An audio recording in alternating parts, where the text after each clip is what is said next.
Hoje eu vim aqui para te lembrar que o inimigo sabe mais acerca do que você carrega do que você mesmo. É isso. E não é sobre você. Não é que a gente seja um alecrim dourado, não.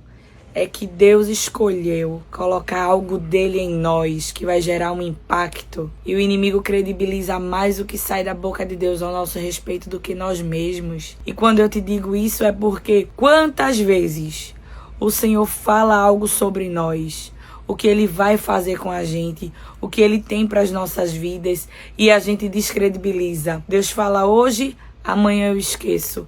Deus precisa estar confirmando a palavra. E ainda que Ele confirme, por muitas vezes a gente não obedece. Enquanto o inimigo ouve uma única vez o que Deus tem ao nosso respeito, e ele começa a se levantar de todos os lados para nos distrair, para nos parar, para que a gente comece a procrastinar, para que a gente desobedeça. Porque quando a gente está distraído, a gente atrasa o propósito porque a gente não obedece. Então, isso é o inimigo credibilizando mais o que Deus disse que ia fazer na tua vida e trabalhando para que não se cumpra do que quem recebeu a palavra. Quem recebeu a palavra se distrai e procrastina. Que o Senhor nos cubra com o sangue dele, porque existe uma palavra liberada da boca de Deus ao nosso respeito. Nós somos portadores de uma promessa. Deus quer fazer algo através de nós e o inimigo está trabalhando porque ele sabe que Deus pode fazer e faz.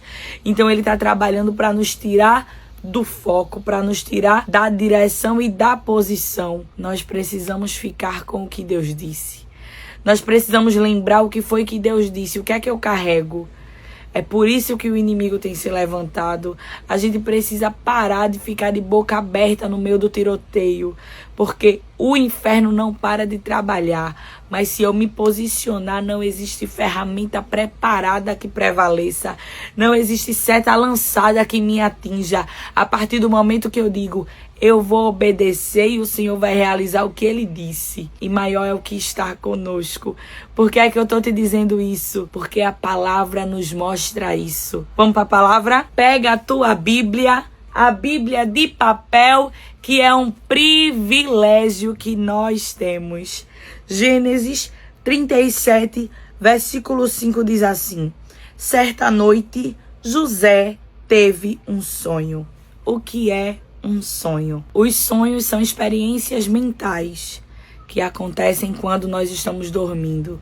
Às vezes os sonhos são o cérebro reproduzindo o que a gente viveu durante o dia, o que a gente viveu de forma recente. Mas na Bíblia, os sonhos também são uma forma de Deus se comunicar. E eu preciso te dizer, abrir esse parêntese para te dizer que nós servimos a um Deus tão comunicativo. Ele se antecipa, ele manda resquícios assim da promessa, do propósito, do futuro.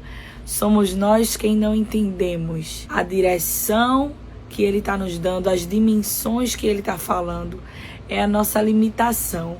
Mas a Bíblia diz que José teve um sonho. E o sonho que José teve, quando contou a seus irmãos, eles o odiaram ainda mais. Eles já cultivavam um ódio, porque José não sentava na mesa com eles, porque José não falava o que eles falavam, porque José não andava como eles andavam, e porque José tinha o amor do pai, a amizade do pai. O ódio já existia antes da túnica.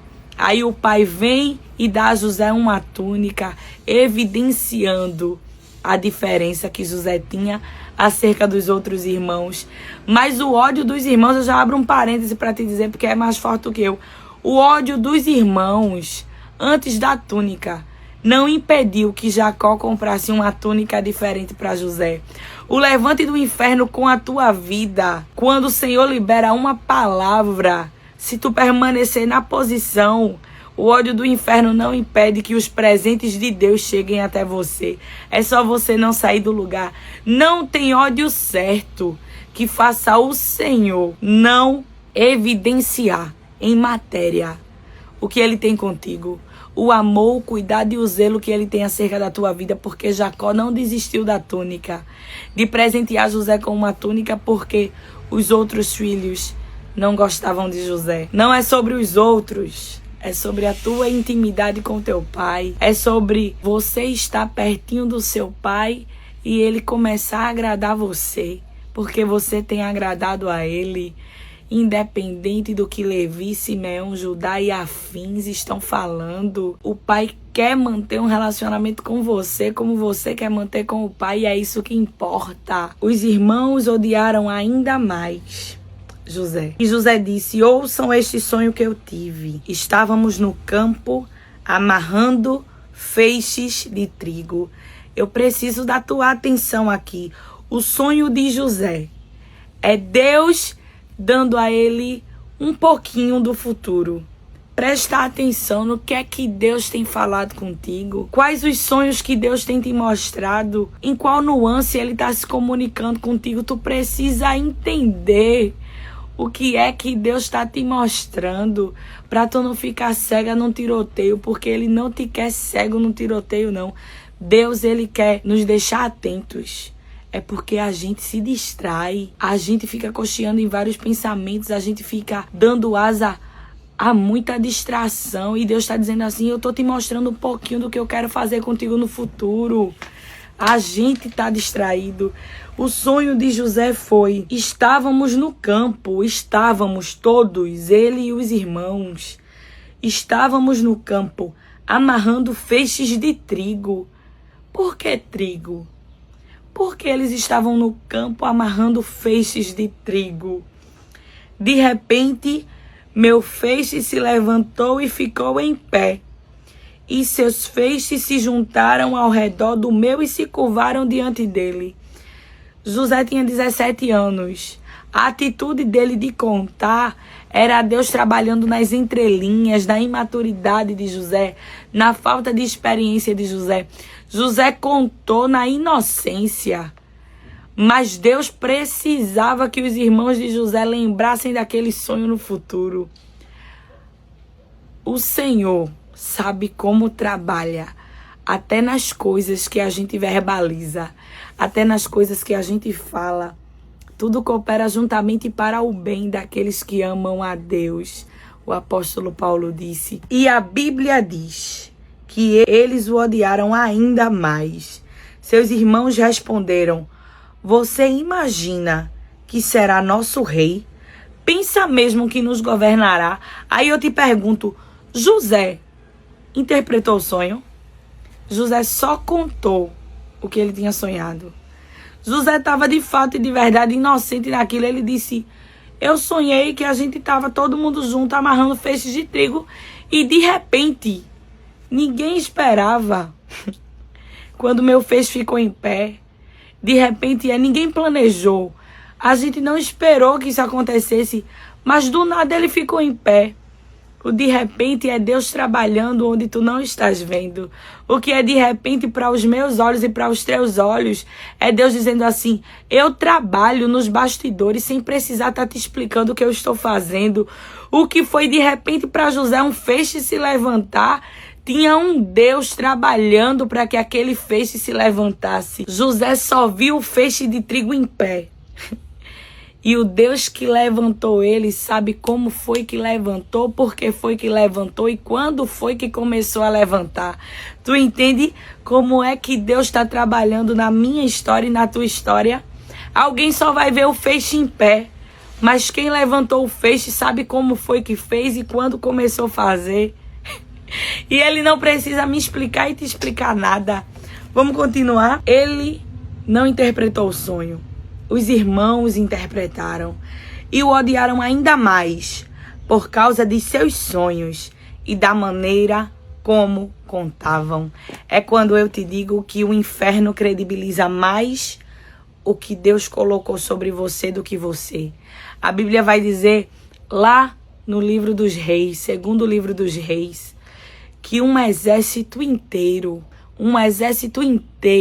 foi prender um único homem chamado Eliseu. E quando o servo do profeta viu, o servo do profeta se desesperou e disse assim: meu senhor tem um exército enorme para prender. Ele sentiu temor, ele sentiu medo. Eliseu vai orar e pede ao Senhor: abre os olhos do moço para que ele enxergue. E aquele servo do profeta viu que tinha um exército muito maior de fogo, um exército de fogo com cavalos e carros de fogo para defender Eliseu. Mas o que é que eu quero te dizer dentro disso é que um único homem despertou a fúria de um rei e ele mandou um exército enorme com carros e cavalos prender um único homem. É o inferno inteiro unido para destruir um único servo posicionado. Tu entende o que é que tu tá causando? Mas eu preciso te lembrar que não é sobre você, não era sobre Eliseu. Era a presença de Deus em Eliseu. É sobre a presença de Deus sobre você. É o que Deus colocou dentro de você. Os irmãos de José, todos unidos, odiando ele. E ele inocente. O que é que eu posso fazer? O que é que eu tô fazendo? Ele estava inocente naquela situação, mas é porque o inferno credibiliza mais do que a gente. Eliseu diz assim, abre os olhos do moço, isso é identidade firmada. Eliseu disse assim, eu estou entendendo tudo, eu sei o que eu carrego. José era novo demais para saber o que ele carregava, mas em outro cenário, nós vemos Eliseu sabendo quem era em Deus e porque era um exército que estava ali. Você precisa saber quem você é em Deus e por que o inimigo tem se levantado. Porque a fúria tem aumentado, tem se multiplicado, tem se intensificado. E é por isso que a gente precisa resistir, a gente precisa ter uma consciência. Realmente, se o inferno tem se levantado é porque algo muito grande Deus quer fazer através de mim. E eu vou. A partir do momento que eu digo eu vou, eu quero ver demônio para se colocar na frente. Se o Senhor disse que está comigo, guarda essa palavra. Guarda essa palavra. O Senhor está te dando sinais. O Senhor está te dando resquícios do futuro. E tu precisa se agarrar nessas palavras que Ele está lançando. Tu precisa estar atento aos sonhos que Ele está te dando. Para que quando o inferno se levantar, tu precisa fazer o link rápido. O inferno está se levantando porque Deus tem algo grande para fazer. Esquece não, credibiliza a palavra.